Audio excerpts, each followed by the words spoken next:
Hey, in our podcast today, we're going to be talking about an important topic. Why are some nations rich and other nations seem to perpetually struggle with poverty and brokenness? And the second question, equally as important, are there certain cultural beliefs and values that actually set up some nations for blessing and prosperity? And also the converse, are there certain values and beliefs that actually set other nations on a trajectory of pain and misery and suffering? We've got some answers for you. We're going to be talking about that in our podcast today.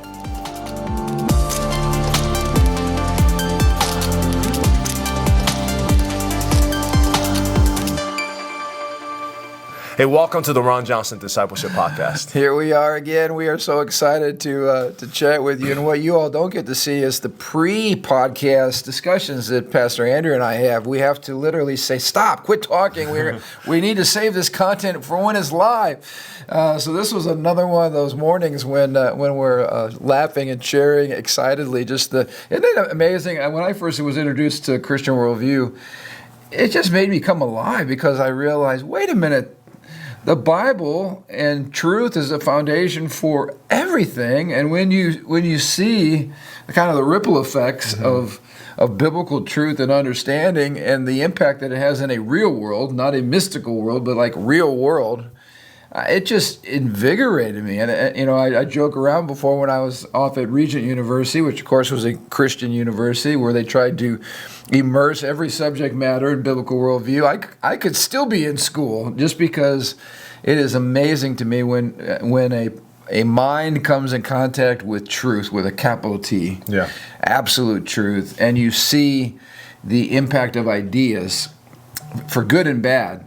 It's just absolutely exciting. And so that's I guess, for me, why it's been so powerful is it awakens my heart, Right. Because it's not like I'm a pastor just because I couldn't think of anything else to do with my life. It's like I was apprehended by the Lord, apprehended by truth, and taken captive in a good way, captivated by truth. And I hope as you guys are watching these podcasts or listening along with us, that it awakens something in your heart, just to the excitement of knowing Jesus, the excitement of reading the Word and seeing the impact that the Bible has had in our world. Well, I think that's the biggest eye-opening thing for me is, growing up in the church, is all these like very high-level idealistic things that seems like there's not a lot of practical implication in our world, because there's a disconnect between the church and our everyday life. And once you understand biblical worldview, or really principle of God's kingdom, and Jesus came to promote a change of regime, right? A new king, ushering a brand new kingdom. What you realize is all these high-level ethereal ideas like, love your enemies and serve each other and care for each other, have practical implications that led to prosperity of people's lives. Right. And once those dots are connected, you're like, wow, these aren't just ideas you sit around and just talk about, pontificate about. These are ideas that has practical implications in our everyday lives. That is so empowering should be so empowering for every believer. Well, you brought up a really good point, and it's one that I like to touch on a regular basis. I think I touched on it last Sunday. The word prosperity in the church has gotten a bad rap because of our prosperity teachers and some of the name it, claim it, if you have faith, you'll be rich, those types of things, which are perversions of the gospel. But we can't throw the baby out with the bathwater. This book that and for those of you who are maybe turning in for the very, very first time, we've been in a book called The Book That Made Your World. And it's an incredible read, but basically it is capturing the reason behind wherever the gospel goes, there's an economic lift. It brings prosperity, and that's biblical prosperity, and there's nothing the matter with prospering. In fact, the opposite is equally concerning, the opposite error, where the church preaches that poverty is almost a form of holiness, and we just quickly want to dismiss that is as worse of a lie as the prosperity gospel.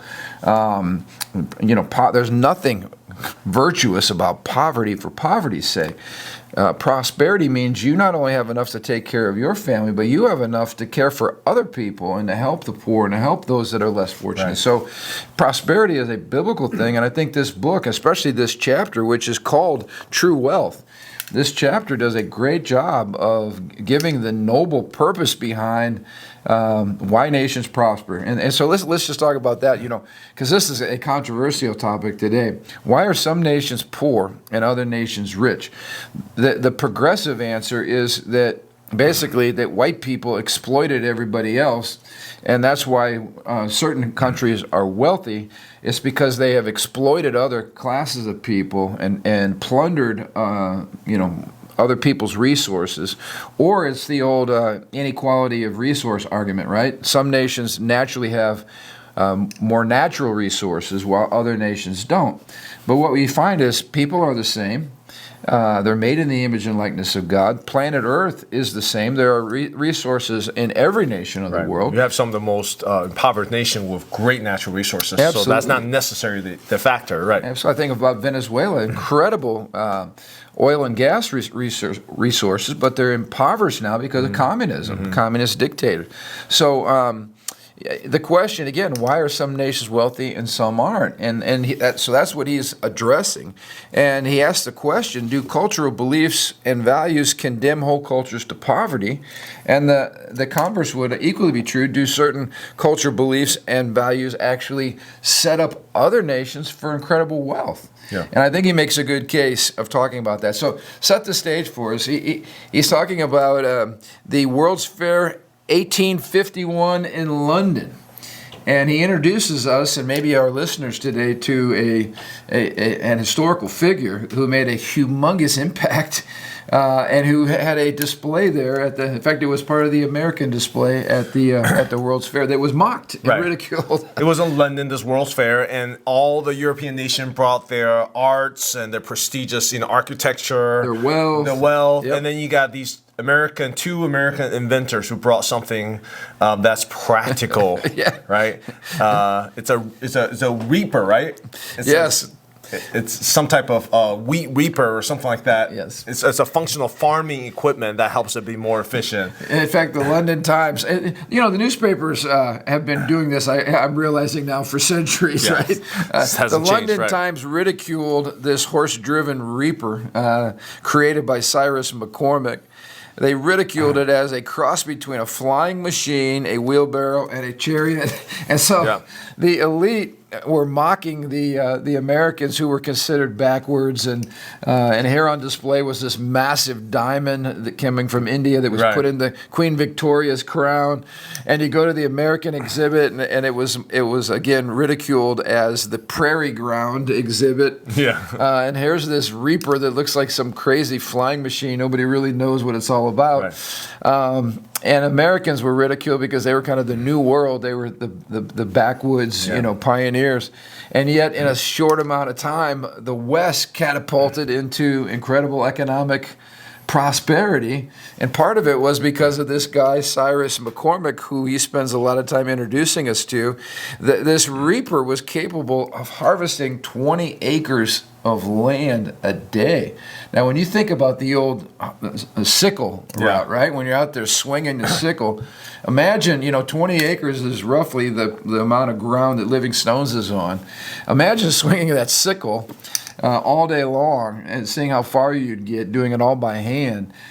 Back-breaking work, out in the heat, just miserable. And now all of a sudden you come along with a machine that does all that work for you and takes you from maybe, 1 acre a day, that would be a pretty good piece of land, to 20 acres a day. Not only does it remove the toil, but it increases the production and the output. And so this was an incredible invention that literally transformed the world. But he asked the question, why is it that the Americans are thinking about how to create reaping machines when there are other people in other parts of the world? He says again, the myth of necessity being the mother of invention. Yeah, that necessity was everywhere. Feeding people is a global phenomenon. So that necessity exists everywhere. Why is it, and he again brings his own culture, why is it that the Indians, why is it that the Chinese, why is it that the Russians and other places, why is it they were not using the engineering genius of their people to create something that removes toil and actually feeds people and increases productivity? That's the question. What was the cultural environment that was necessary to lead to that kind of... Right, he's saying necessity is not necessarily the mother of invention, because there need necessities everywhere. But in many of these nations, that is not reinforced by a biblical worldview. When you have necessity, what you do is you just get more slaves. You just get more manual laborers. You just get more children to work in the field. Right. Whereas in the Christian worldview, they see toil as bad, and that you see us as made image and likeness of God, and we're supposed to love and care for our neighbors. So Cyrus McCormick says, because of his worldview, he says, I'm going to create something that will reduce toil and increase productivity. And because I'm made in the likeness of God, I have the inventive idea to go and create this machine that makes our lives easier and increase productivity, increase economic for our neighbors and for everyone, so we can feed more people. Yep. And so it's the worldview that made the difference. It wasn't necessity, it's the worldview. That's good. You and I have both been to the East, and again, some of the most incredible works of art are produced. Chinese history, Indian history. I've spent a lot of time in India. I've been over there probably at least 10 times. And there are elaborate temples that probably took generations to make. I mean, I've been to the Taj Mahal. You can see why it's one of the wonders of the world. It's unbelievable. But again, those things were created on the backs of peasants who were either basically people who did not have the power to say no. Mm-hmm. So he talks about people that were not landowners, people who were slaves, women, children. Basically, that was the force, the economic force, the workforce behind creating these amazing works of art. So we create these works of art, these temples, these palaces, but nobody was using their brain work, as you pointed out, to help alleviate the misery of the peasant class. That's because only Christianity provided a worldview that suggested you could even care about the peasant class in the first place. Right. And he brings up a good point. He says, love is not a common ethical principle of all religions. That was, again, eye-opening. He said, in other cultures, you're not thinking again about how do I love my neighbor. If someone's a peasant in India, it's because of karma. And as we talked about in the last episode, you don't try to relieve people from their misery. It's actually the gods punishing them for their previous life. And so only the Christian worldview provided the economic culture to where somebody would go, wait, let's think about a way to make these people's jobs easier so they're not out here slaving all day long and suffering. And I think another key factor to economics, invention, creating systems and processes for the prosperity of not just yourself but your neighbors is the biblical worldview of take dominion of the earth. Mm-hmm. And that's a huge factor because most cultures see the world as, I think we talked about this in the other podcast, they see the world as chaos and gods and demons and spirits and mythical and magic. So there's no order, there's no chaos. You're a victim of your world. But when the biblical worldview says, no, we're supposed to take dominion, I think you just preached on it a couple of weeks ago, we're supposed to take dominion of the world, all of a sudden you change your mind that says, we are the rightful stewards of this world. Let's look at this chaos. Let's look at this problem. How do we solve this problem? How do we collaborate, ingenuity, get materials, science, whatever, and solve this problem? Because that is probably one of the most important dedications in the Bible to wealth and invention. Because that says that we are supposed to be stewards and not victims of this world. That's good. And the notion, as you pointed out, that the world is not chaotic or evil, the material world is actually good. Yeah. If the material world is good, you're not running from it, you're not avoiding it, you're also not worshiping it, which is what you pointed out. You can't take dominion over something that you worship. If we worship the one true God, our goal is not to dominate God. Our goal is to know Him and love Him and serve Him.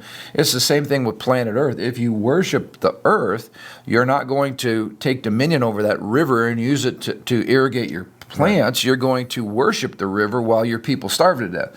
And so it was, again, these ideas that are so profound that we take for granted here in the West.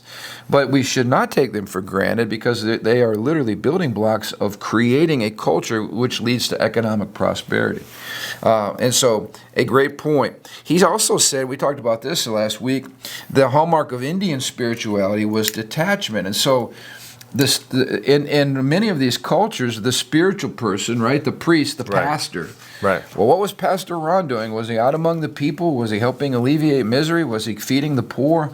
Not if you're coming from a Hindu worldview or from a host of other worldviews, because the goal in those cultures was detachment. I have to, if I'm a holy man, I have to remove myself from normal peasant, lower class people because that would somehow defile me. Right. And yet, as we shared, Jesus came and those were the very people that loved him because he loved them and cared for them so much. So if you view the peasants as kind of lower class or the working class, the blue collar folks, as a lower class, not worthy of your time or attention because you're trying to be holy and separate, you're never going to think about, hey, how can I invent something that makes these people's life easier? Right. It just is not part of your worldview. So that's why no other culture invented the reaper except for a Western American Christian culture because it created, again, the worldview to make that possible. Cyrus McCormick is a Presbyterian.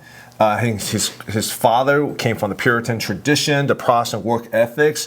He wasn't doing it for profit. He was doing it for the glory of God, which is interesting because when I read about Cyrus McCormick, you and I both felt about the McCormick Center down the street from us in Chicago. I think it's still like what the largest office or convention center in the world. Yeah, and I was like, are they related? So I Googled it real quick and realized that McCormick Center was named after Colonel Robert McCormick, which is, I think, the grandson or one of the nephews of Cyrus McCormick. So they're all related in the same McCormick clan. Right. So this guy here, the wealth that he had from his family and that he propagated wealth, now there's a physical representation of their family's prosperity in downtown Chicago today. With their name on it. With their name on it. But he brings out a good point. When Cyrus McCormick's father moved to the United States, immigrated to the United States, he was very meager, poor beginnings, but he had an incredible theological background. He had the theology of the Reformers who taught that work was worship. And we've touched on this. Work is worship. Toil is evil, but work is worship. And the idea of calling, the idea that hard work was for the glory of God was spiritual. That was, I guess, the connection. Sometimes we separate work from what's spiritual, but these folks understood what you do with the gifts God's given you, the calling that you have, the hard work that you invest every day is worship. And work and worship were then melded together in a worldview that said, no, when I wake up in the morning and go out and work hard and I make a profit, that is what it means to be spiritual. And a lot of this, of course, came from the parables of Jesus, 2/3 of which of the teachings of Jesus are about money.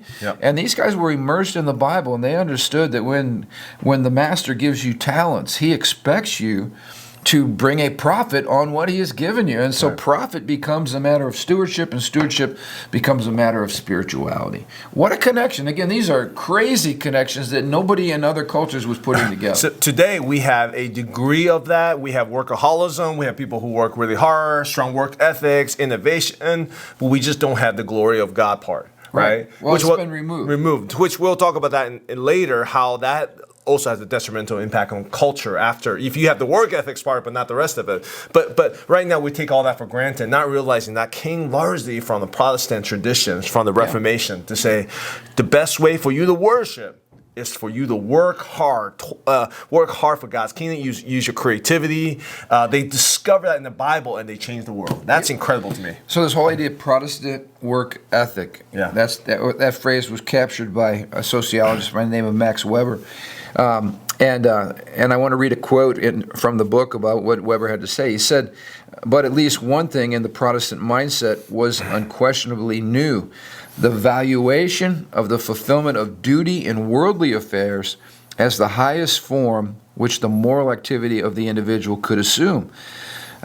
This is which inevitably gave everyday worldly activity a religious significance, and which first created the conception of calling in this sense. The only way of living acceptably to God was not to surpass the worldly morality in monastic asceticism. In other words, this was the Catholic tradition. The spiritual people would get away and live in a monastery and separate themselves from, quote, worldly pleasures.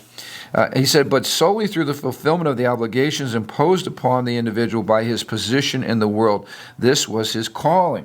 And so if you were called to business, then you worked your job to the glory of God, and you took whatever money you had, and your goal was to turn it into profit. Mm-hmm. This Protestant work ethic caused the Western countries to outshoot the European forebears.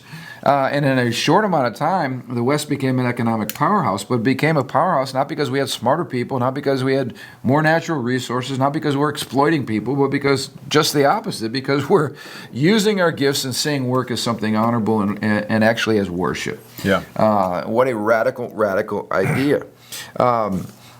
Let's talk a little bit about... I love this. Francis Bacon and this whole idea of fatalism. He said that the Bible taught that we should not just sit back and, hey, I'm poor, I guess that's just my lot in life, but that the Bible actually destroyed this fatalistic notion, whatever will be, right? Mm-hmm. I just come from a poor family, and I guess I'm just supposed to be poor the rest of my life or whatever.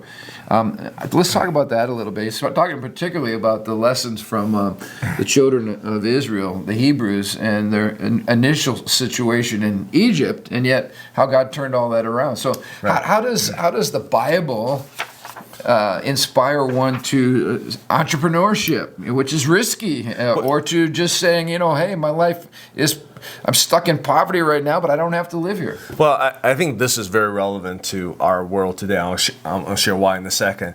The Bible provides a sense of optimism for the future, that God's in control and God's on our side. Now, Christians take that for granted all day long because we throw that out there. Yeah. But if you see it from the context of the history of the world, before the advent of Christianity or even the Reformation, it's a dark place. Yeah. It's a dark place. You're what I said earlier, you're a victim to your environment. You don't know what's going on. Whatever warlord can come and destroy you any moment. Why have wealth? Because you can be taken up by robbers. There's no police. It's a crazy, scary place. But Christianity comes in, and the Bible teaches that God's on our side, and He calls us to take dominion, to be prosperous. He's with us. He's not against us. Those promises led to a degree of optimism, which allowed people to change the world. Now, I want to speak to the Christians today, because this is something that's passionate in my heart. In the darkness that we see in the world today, there are so many Christians. They're waiting for Jesus to come back. They're waiting for the Antichrist to come and take over everything. Yep. And there's the same pessimism. It's Christianized, but the same pessimism is taking over the world and Christian world today. Christian pessimism is actually an oxymoron, right? Absolutely. Christ's going to come, the rapture's going to come, I don't know I can't interpret all the revelation and all that stuff, and I'm not saying that isn't going to come one day, but that is not the heart of a Christian to be pessimistic and to wait for the Antichrist to come and become the president, whatever. No, there should be a sense of optimism in us to make change and make a difference, because this call for us to take dominion of the world, have we abandoned that because who's in government right now? Because the IRS, the FBI, because of Big Pharma? Do we lose our optimism that just like these guys did in the past, or should we recapture the optimism? I only call optimism faith in God, that God's control, that we can take dominion of the world. That's very passionate to me right now. Think about this, that we quote verses as we should. The Bible's full of them. With God, nothing is impossible. Yeah. Most cultures' view of God is certainly not a father, not a loving king, not a shepherd. These are all understanding of the kingdom of God and how God has revealed Himself to us. The God of Islam is not, hey, if God is for you, who can be against you? Now, He could care less. He's very harsh and domineering and stern. The gods of the Hindus, millions of gods. The spirit gods in African nations of kind of a pantheism or tribal, spirits or whatever. These are not gods that are like on our side, they're for us. You're always trying simply to appease those gods to keep them from doing bad things to you. But that's not the worldview of the Christians. God hears our cries. And what Moses taught us was that God is a God who not only loves us, but he speaks into our culture. So the laws of God are actually the wisdom of God given to us so that we can prosper. So let's just put it this way. What is a secret of success for countries that prosper economically? Well, blessed is the nation whose God is the Lord. Righteousness exalts a nation. Well, what is righteousness? Righteousness is simply understanding the law of God and obeying it and honoring it and putting it into practice. So you don't even have to be a Christian to prosper. You can find biblical principles and put them to practice in your life. Yep. And because you're practicing truth, you'll prosper even though you don't yet know the God of truth. Yep. And so this was radical. We started reading the Bible. We started seeing God wants to bless nations. God wants to bless individuals. God blesses obedience. God blesses covenant. And then if you put these things into practice in a very real world, you're blessed. Like, I love how he points out that other cultures were seeking magical powers through ritual and sacrifice, whereas the West began cultivating technological and scientific prowess. In other words, a lot of these worldviews were all about appeasement and ritual and sacrifice and pleasing the gods out there, whereas Christians say, no, we know the one true God. And we're going to search out his laws, and we're going to search out in the creative realm ways of taking dominion over the planet that inspired science and technology, which we talked about in previous podcasts. But to understand again that these came from a culture full of ideas that gave rise to these practices. There's a reason why we are seeking dominion through science and technology. Right. There is a discrete law that God's given us for us to discover. And once we discover those laws, we can use those laws to take dominion of the world. Absolutely. That itself is a sophisticated thought that we have taken for granted that hasn't existed in the world before. But again, the idea is we can take dominion. We are the heirs of the promise.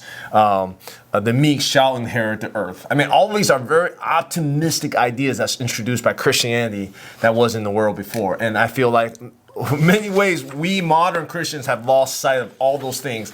And what it becomes a self-fulfilling prophecy. You keep waiting for the Antichrist to come, you keep retreating, and guess what? The darkness keep coming. So pessimism, yes, victimhood, fatalism, it's always going to be this way. I can't change. Who am I? I'm just one voice. I mean, all of these things are really demonic because they paralyze people and they keep us from fulfilling our God-given potential. Right, and we become the heathens who just sit there and become victimized, whereas we have the worldview that says, no, we can go take dominion. We can go change the world. We can go reform and get rid of corruption in our own government. We can do it, but we got to do it. We got to have the emotional framework, the theological and emotional framework to get up every day and says there are challenges ahead, but we got to face it. Where do we get that from? From our faith, from the scriptures. Yeah. The Bible's full of stories and accounts of the underdog, so to speak. But that's what these guys did to change the world. And did we lose sight of that today? That's the question I'm asking Christians today. So he quotes Adam Smith, and this book, Wealth of Nations. Hey, this is like size 10 font, all right? And this is quite a tome, all right? Yeah. We're probably not going to be working our way through this in future podcasts, but I do recommend that this is the economic theorist that our founders cut their teeth on, and that modern capitalism is based upon.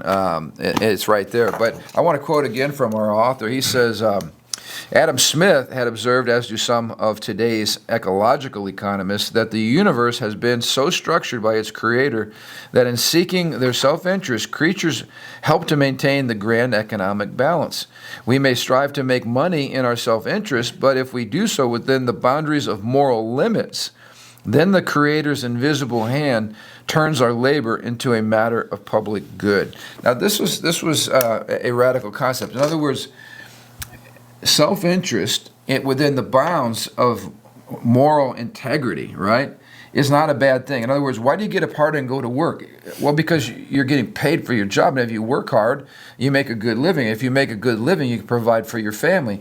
If you create, if you generate wealth, you can do more things. You can have a nicer house. You can drive a car maybe instead of walking. I mean, this is all rooted in healthy self-interest. Self-interest in and of itself is not evil. It becomes evil when we move from healthy ambition into greed. And greed is simply operating outside of the moral boundaries God has established. In other words, we're not doing it for the glory of God, for the good of people. We're doing it primarily making myself an idol, making myself king. But ambition is not bad, and that's what Adam Smith highlighted, was that, why do we get up and go to work? Why do we create things? Because it blesses us, because we're serving our families and we're providing for our families.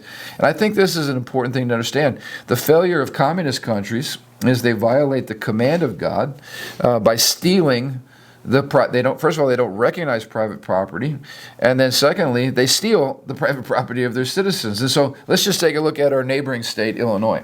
If you're a business owner and you're being taxed at an ungodly rate, in other words, they think because you're successful, you're supposed to support everybody that doesn't want to work in the state of Illinois. And so they're taking from you, literally robbing from you through redistribution of taxation and of your money that you worked hard for. So if you're in a state that's going to take 60% of your money that you make, and there's a state right next door that's going to take 20%, where are you going to go set up your business? This isn't rocket science. You're going to leave states that are taxing you to death, and you're going to go to states that are not going to tax you to death and steal all of your money.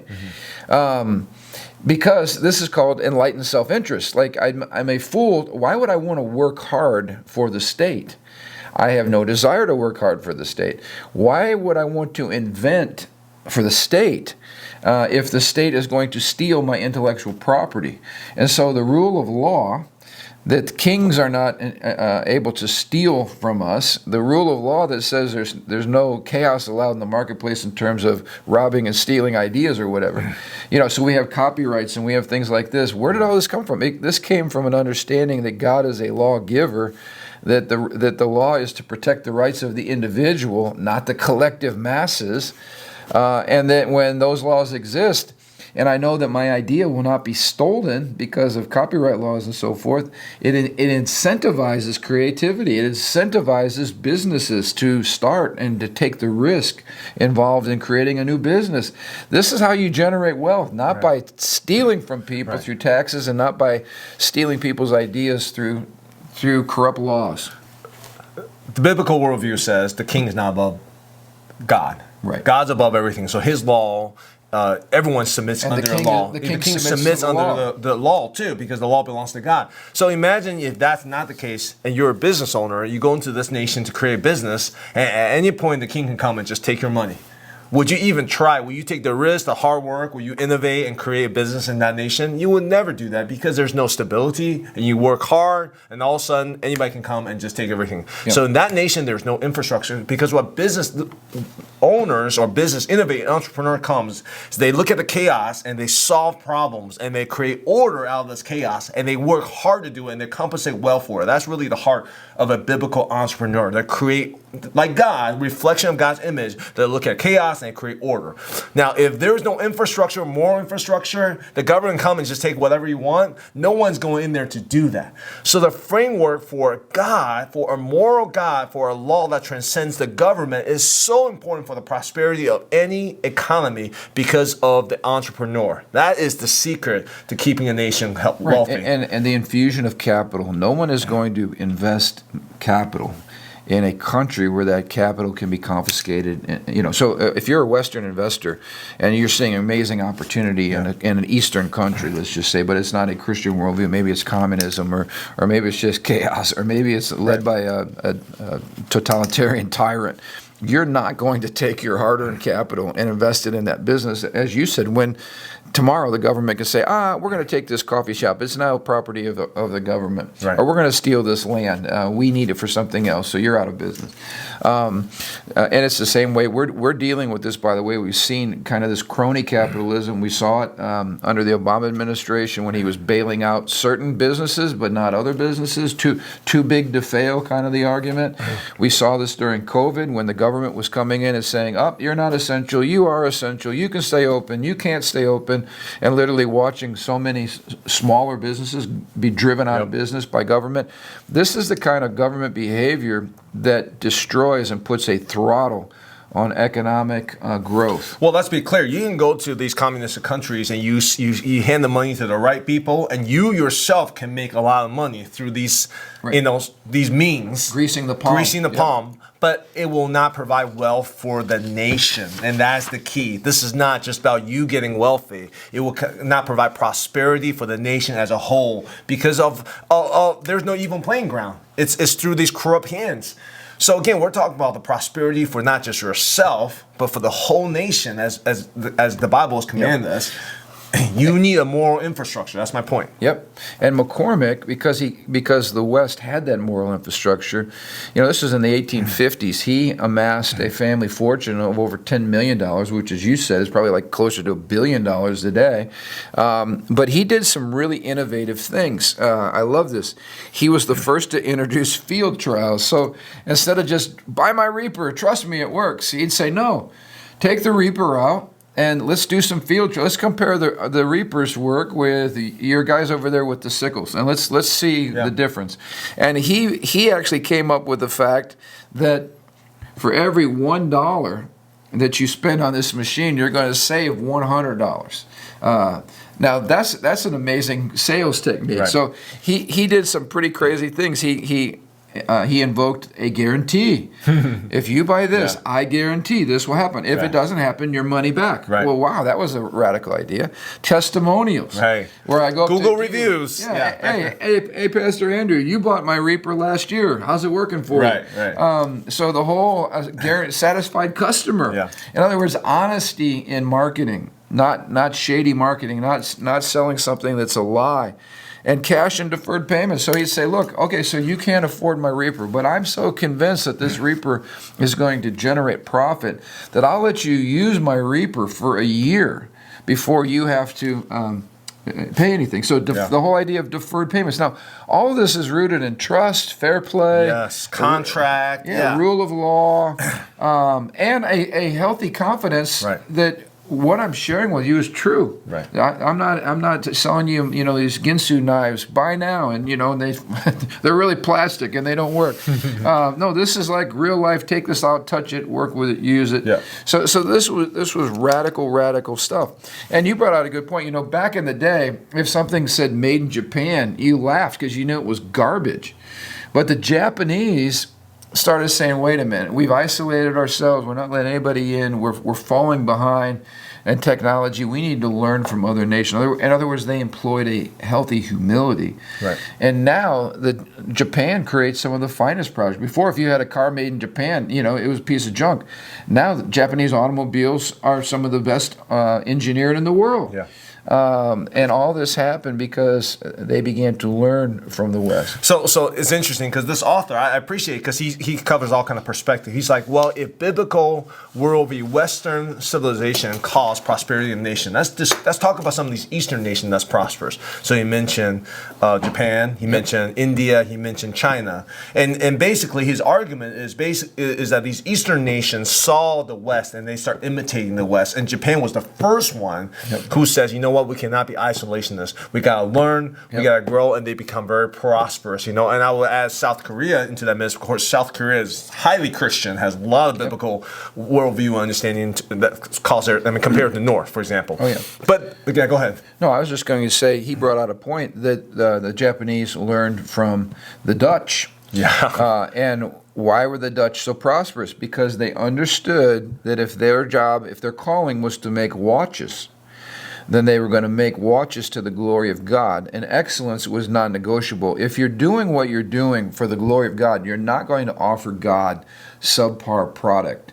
You're not going to have shoddy workmanship. You're not going to use bad materials, because you're doing what you're doing to glorify God. In other words, if my job is to make this watch for the Lord, as if God had arms or needed to keep time, right? But if I'm going to make this to present it to the Lord first, I'm not going to present him with garbage. So this caused craftsmanship and excellence and great material, right? You're not using shoddy materials, and you're not cutting corners. Where did all this come from? Because first of all, you did what you did to honor the Lord and then to bless people.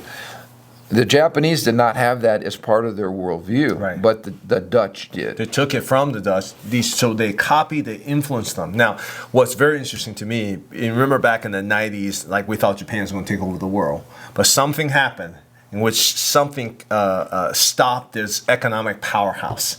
And what he was saying, which I thought is the fruit of capitalism without a biblical framework has its limits. Because what happened, what he kind of described is people were so influenced by work. They work hard. Right. But there was no Sabbath. There was no rest. No emphasis on marriage or no family. Emphasis on marriage and family. So what happened is these wives are left alone, so they don't want to have kids anymore. And the population decline hampers them like crazy. So these Japanese started investing in robots. But he mentioned the one problem robots can't do is robots cannot provide Social Security for the elderly. But something else he mentioned that's very relevant to us is rampant corruptions in their highest level of government. And that corruption, man, is something will kill your economic engine, is corruption in U.S. But because of lack of the framework, the biblical framework infrastructure, corruption creeps in and it hampers everybody. Yeah. So some of these countries in Europe, Japan's one of them, not in Europe, but many of these countries are not even replacing themselves by having children, and so they're literally going extinct and becoming bankrupt. As you said, if the next generation isn't there to pay into welfare, then the previous generation is not going to have any resources. And this is happening all over the world, especially where we've lost the value of the family, and that the notion that children are gifts from God, not economic burdens. Right. So anyway, great stuff. We hope you're enjoying this as much as we are. This is one of the highlights of my week, is just to sit here and celebrate this amazing worldview. And I've shared this on podcasts before, but if someone can show me a worldview that actually produces the blessing and prosperity and beauty and truth and goodness, besides the Christian worldview, please let me know. But it is the champion. It always will be the champion. And wherever we understand it and live it and practice it, those are people who are blessed. So I hope you enjoy this. Share this with somebody that you know of that can use a burst of truth, especially, I love this topic, true wealth.